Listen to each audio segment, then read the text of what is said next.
help other people. That's the next one is to engage Buddhism.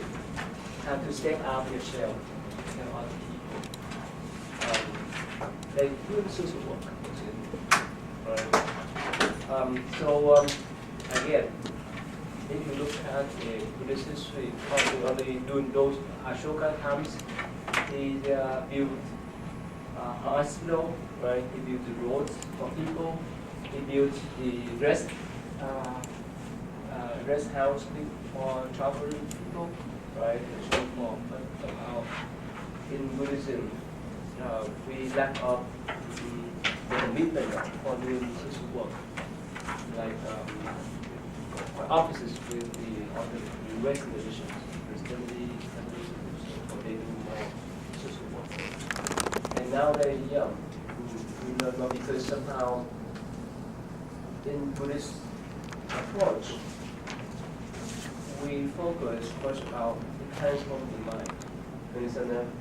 And it's more important than not to help people, but to do social work. Because if you don't practice, if you have not have the will, have not have the ways how to control your mind, when you help other people, you may harm them. Make sense? Right? Sometimes, right? Like I told you, if you are parents, right, you love your children, but when they make mistake, instead of giving them some kind of advice, guidelines in the passionate way, you use your anger. That's why they remember for the rest of their life. Make sense? So somehow we have the motivation to help other people, but because of our emotions, somehow we couldn't control ourselves, and at the end we harm ourselves always. So that's why in Buddhist approach, it's better for us to transform our mind first before we set out to help other people. So that is Buddhist tradition. As many Zen monks, Zen master, usually spend years or decades in the forest or on the high mountain before they calm down to teach people. Otherwise, they will be kept. Especially nowadays, it's not easy to make commitment to put your life for others, to help other people instead of helping yourself. Because especially in the West, right, everything is me, right? Right? It's not easy. It's not easy to set out our shell, that shell, right? So that's why we need to transform our mind. Yes, sir. It's mostly about the dollar bill in the West. You know, the dollar, money. It's a capitalist society, so everybody's looking for money. So that's the idea. But of course, we learn from other nations.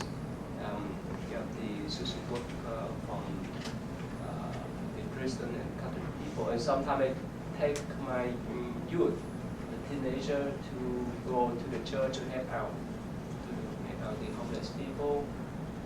And we incorporate with the Catholic Literacy Ministry to sponsor some trips and so forth. So that sometimes we, in the past, the last few years, and we work with Dare to Care in Louisville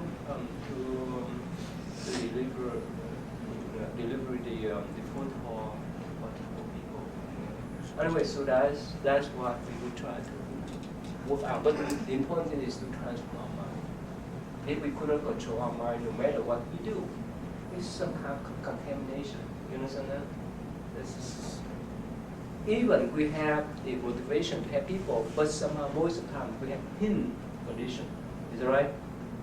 Right. And that's why we work on our mind. So that's what means humanistic Buddhism, to help people, to step out ourselves, to help people.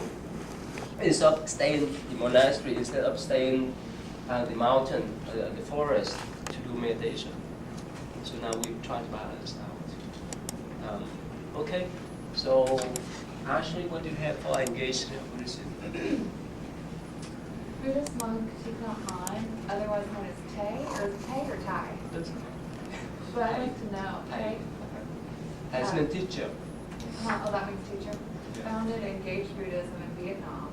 During the Vietnam War, Tay was meditating in his monastery and realized that people were suffering tremendously, and instead of the Sangha spending all of their time meditating within the walls of the monastery, they needed to be out in the community actively trying to make a difference and reduce suffering.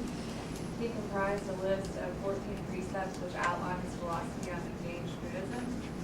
And like you were saying, the roots of engaged Buddhism also stem from humanistic Buddhism, which began in China and later formed in Taiwan. And the phrase engaged Buddhism can be translated into Chinese to mean left-wing Buddhism, which denotes its liberal teachings. And in both the East and the West, authentic meditation is a precursor and motivation to become actively involved in positive social change. And the Dalai Lama has encouraged Buddhists to be more active in political and social movements. Engaged Buddhists see community and social action as just as an integral part of their practice as meditation and mindfulness. Sorry, What do you learn? I really like engaged Buddhism. I couldn't see Buddhists in any other way. I don't think that they're, meditating for hours on end without going out and actually reducing the suffering. It just doesn't make sense to me. Yeah, actually, yeah, the idea of engaged Buddhism initiated by Thich Nhat Hanh during the Vietnam War. And I think if I were during that time, I would step out too. Because that's what is the principle of what we call Bodhisattva. You need to step out and to reveal their surface. And remember to use some Bodhisattva precepts, moral guidelines. If you see people, if they request you to visit them, and if you ignore or reject, you violate that precept. Makes sense? So you can, in Buddhism, especially in Mahayana Buddhism, you can sit still to watch people suffering. You have to do something. This is the natural ways of humanity. But somehow even, actually let me go back to Thich Nhat Hanh. Yes, during the Vietnam War,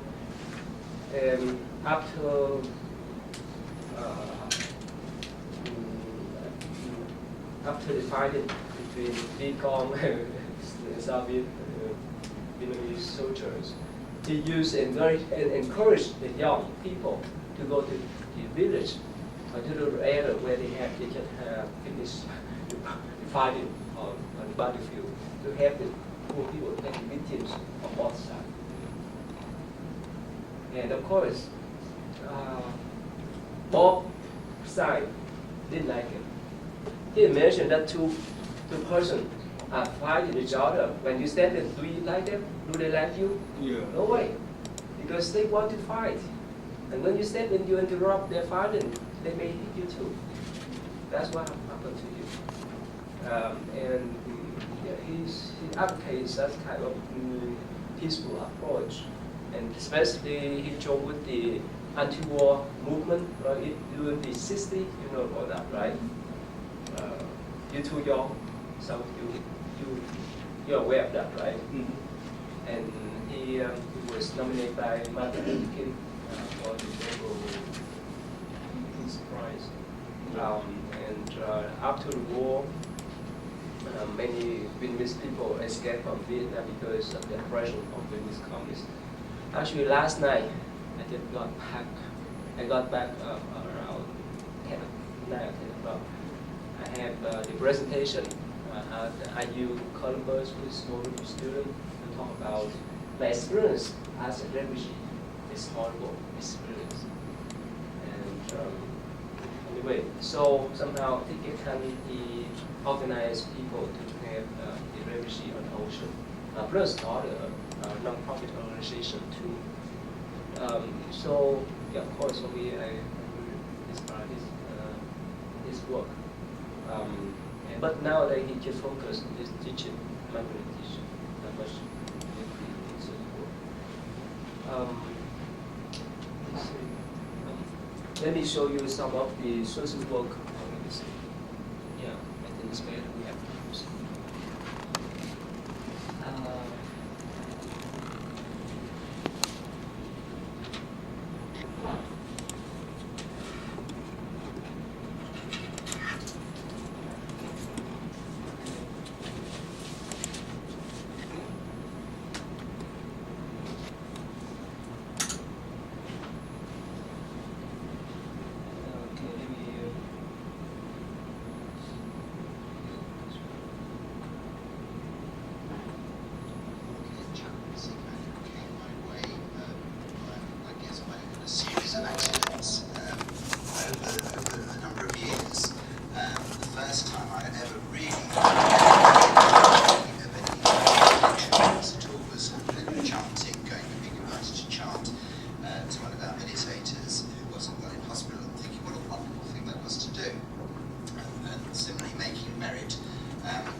finding myself in a situation without any real guidance as to how to do this and what the right way to conduct things were. Found the whole experience really. Okay. Is this video long? Video clips you can watch at home. Right now, Buddhist hospice service is really popular in the West, not much here. Last few months ago, I went to UVL to present about Buddhist approach, with Buddhist principle or practice, how to deal with death, to a group of people who work in the chaplaincy programs. In the last couple of days, when I drove my car to the city to do the funeral service for an old man, he's 64-year-old man over there. Somehow, again, when we talk about the Buddhist practice, it doesn't mean that this is in the room by yourself. Sometimes you need to reach out, sometimes you need to stand out to help other people. And this is one of the programs as we talk about Buddhism and hospital chaplaincy, how to provide this counselor for the patient, for the severe illness people. And the other program I found, I'd like to show you too.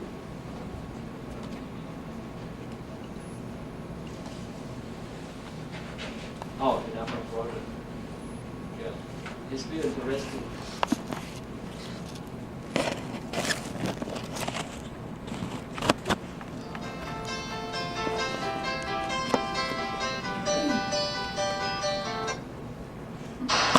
Life without parole doesn't mean that you're to be punished or worked or anything.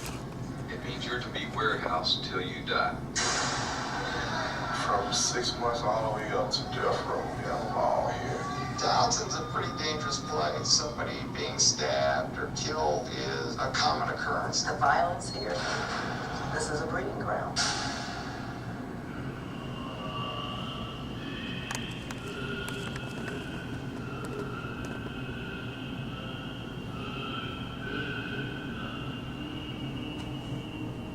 There we were in Alabama, very Christian part of the country, and we were teaching the teachings of the Buddha. It's a very regimented day, stricter than your normal prison schedule. What is that? I don't want to go through that. I thought, well, we're, gonna waste some time here. I've been through every course imaginable. A meditation course? Come on. No one is telling them what to look at or how to change. They're gaining their insights within themselves. I knew that I had to let things go, and I just let the tears fall. It felt good to cry. It had been quite some time. It hit places in me that I didn't even know was there anymore. And after 16 years of being locked up in here, I wasn't sure there were any places like that.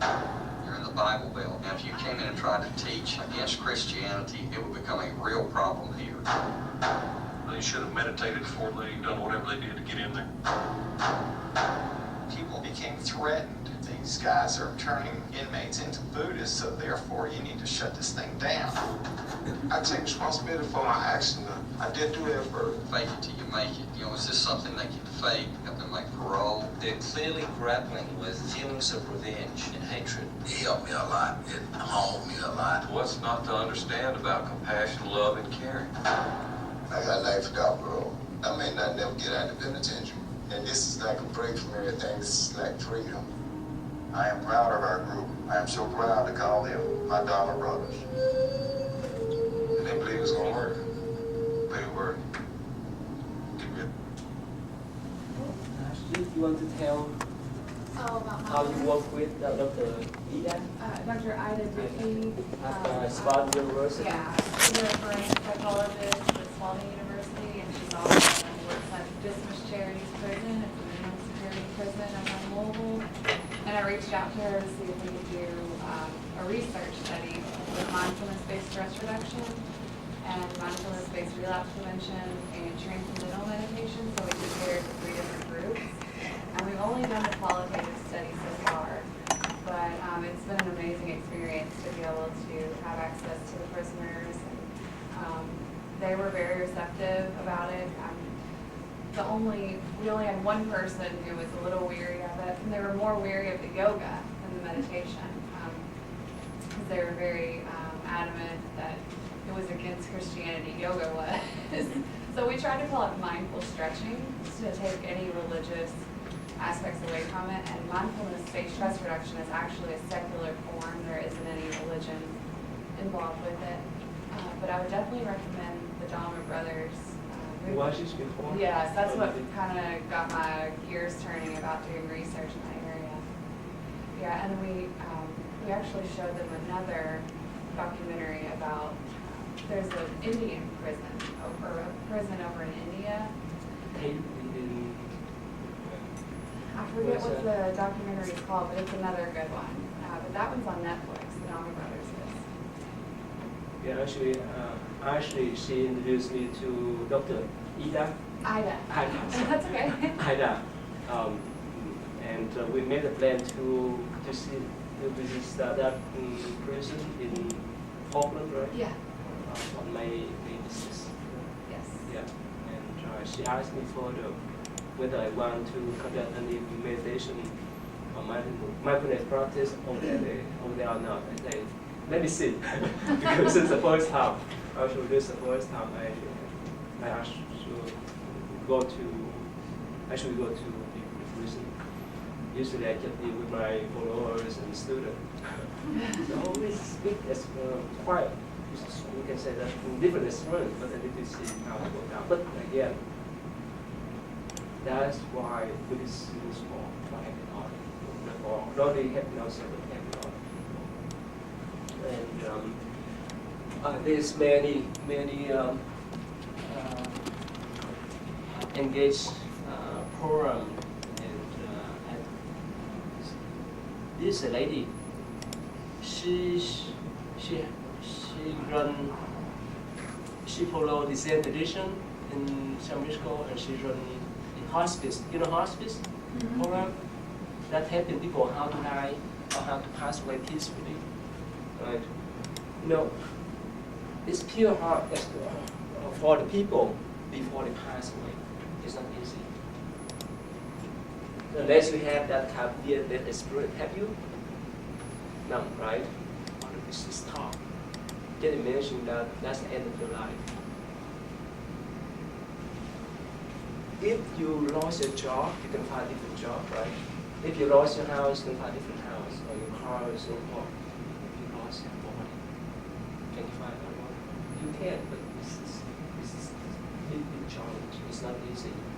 It's like when you're on oceans, and somehow suddenly your ship, your boat sink down. Where I hang on to. You understand that?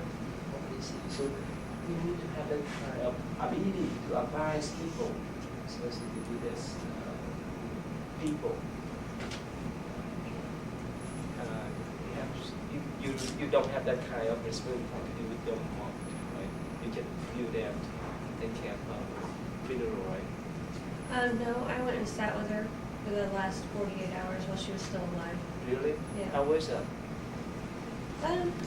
It was pretty interesting because I'd never been through that process before, like the dying process, so I didn't really understand that much about how it worked physically and emotionally. So I did a lot of research, about the physical process, and basically we just talked to her a lot, and we sang songs and talked about good memories, and told her that everyone that she was leaving behind was okay, and we were all going to be healthy and happy, and she was free to go where she needed to go, and things like that. And so it was interesting to watch her kind of like let go. And You frightened too? no, I wasn't afraid. No, I think at some point she was a little bit nervous because she was agitated for a while, but then she calmed down after that. We were all there staying with her. So I think it was better. We were all together and everyone was being positive and compassionate. So the purpose is to calm that person down before they pass away, right? Just pinpoint the job. Yeah, we were trying to just reassure her that it was okay for her to leave us, that we'd all be okay, and that she could feel free to go. She didn't have to worry about us. It was okay for her to let go. We didn't really know what else to do, but that's what. And then because we have some ways how to have this people. So when you went to the prison, how could you? What's the purpose of your going to the prison? Oh, yes, We need to know the purpose. So you can show. well, they all had an addiction and a co-occurring anxiety or depressive disorder. So we were trying to mainly teach them coping skills so they wouldn't relapse with their addiction, or they would have tools in their tool bag to be able to use to relax, and other ways of coping that are free. You know, meditation, mindfulness, they're free. They're accessible to you at all times. You don't have to purchase them. You don't have to worry about them being illegal. There's no negative ramifications of them. So it was just really nice to be able to share those skills with them, and they were very appreciative of it. Let me talk briefly about this kind of issue. So, of course, when they commit some kind of crimes, right, they will lock out in prison, right, for periods of time, right, depending on their crimes.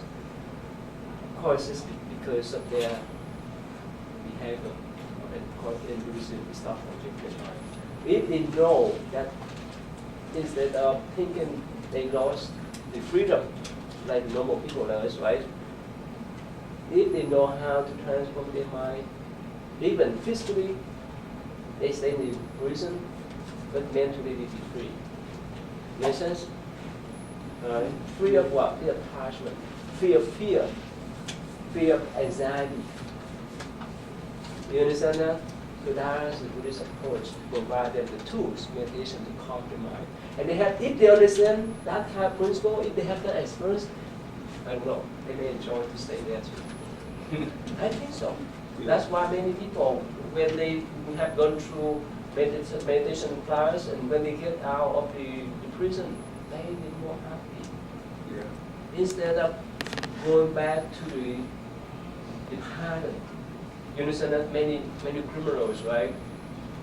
They used to go back to the pattern, right? Because of their habitual patterns. And that is why whenever they apply for the jobs, and if they have to fill out whether they have criminal record or not, it's easy for them to be denied, right? So anyway, so that's one of the approach that help them to be free mentally. So that's it. Okay, let me show Can I you. ask a question? Yes, sir. What prison did you go to? It's called Distance Charities. Are the people that You run talking it. on 15th Street? I think it's 15th and Lytle. It's on Yeah, Lytle. okay, yeah. Do you know? Yeah, I who's know there? it's there, yeah. Let me show you. Just show you the whole, and you see how she followed the Zen tradition, and she talk about compassion. Animals that will survive, but it is all species on the planet, as we've heard today. It is the big cats, and it's the plankton. 2 weeks ago, I was in Bangalore, in India. I was so privileged to be able to teach in a hospice on the outskirts of Bangalore. And early in the morning, I went into the ward. In that hospice, there were 31 men and women who were actively dying.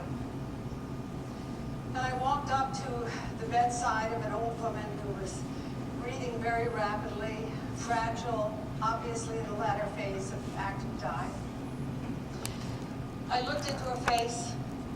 I looked into the face of her son sitting next to her, and his face was just riven with grief and confusion. And I remembered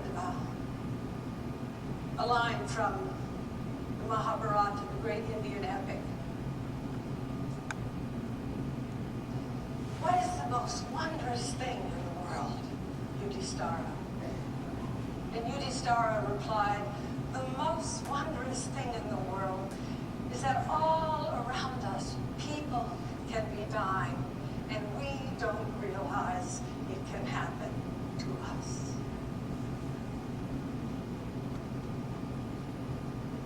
Okay, sorry, this is pretty long. You can watch at home.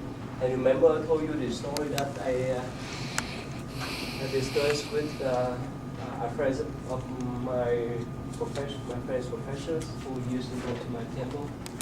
That this mother just passed away. She's so painful. This stuff, right? Again, this hope for us to come back in different forms. So with that kind of hope, yes, to live this hand from us and our relatives, what in this past life. This is many ways for us to comfort them, to calm down the mind of the one who go to die or the one who still committed to survive, basically. So there's many ways. And so that's my job to help people. So the reason why you say that we in our Vietnamese communities, Vietnamese Buddhist community, actually I'm on call. Whenever they need me, I have to go. Like last couple of days, it's too late for me to get back to my monastery. The day before, yesterday, I parked my car here at IUS about 3 a.m. and slept there, so that I can actually so that I could come to the class. That's on Monday. Yeah, I didn't tell you guys. And last night too. Not last night, the night before last night too. I rode there and came back around 2:30 in the morning, and had to drive my car to Columbus. Why would somehow I was where I was driving somehow I was in the what you call the mild of sleepiness. So when I got there about 5 or 6 o'clock, and we went to class to sleep. So anyway, for me, I enjoy my service to the people because that's my goal. That's my job. Whenever I could help other people to bring their service. So sometimes you need to step out, forget yourself, to sacrifice yourself. Okay, so there's a lot of things to talk about the gays incident. Last time I showed you some video clips about the Taiwanese nun, right? Who organized, who established many hospitals in Taiwan, and let me forget. She is one of the most popular Buddhist nun.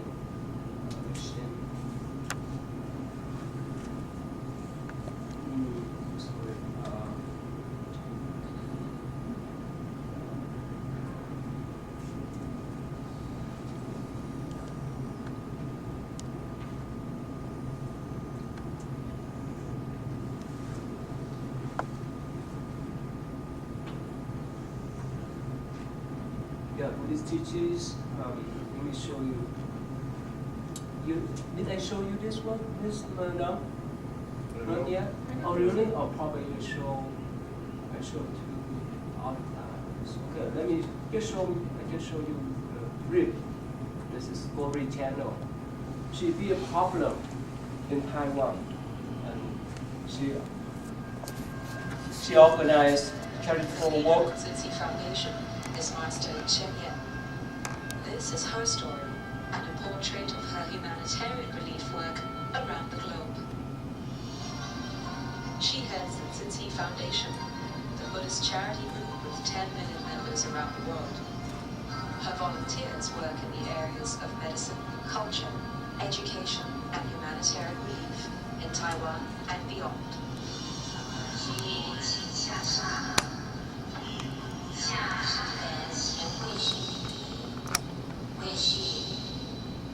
To describe Master Chen Yan is a very, very hard job. In a lot of Catholic countries, I introduce Master Chen Yan. Oh, she's just like Mother Teresa. But I think she's not only Mother Teresa. I don't want to say she's so brave, so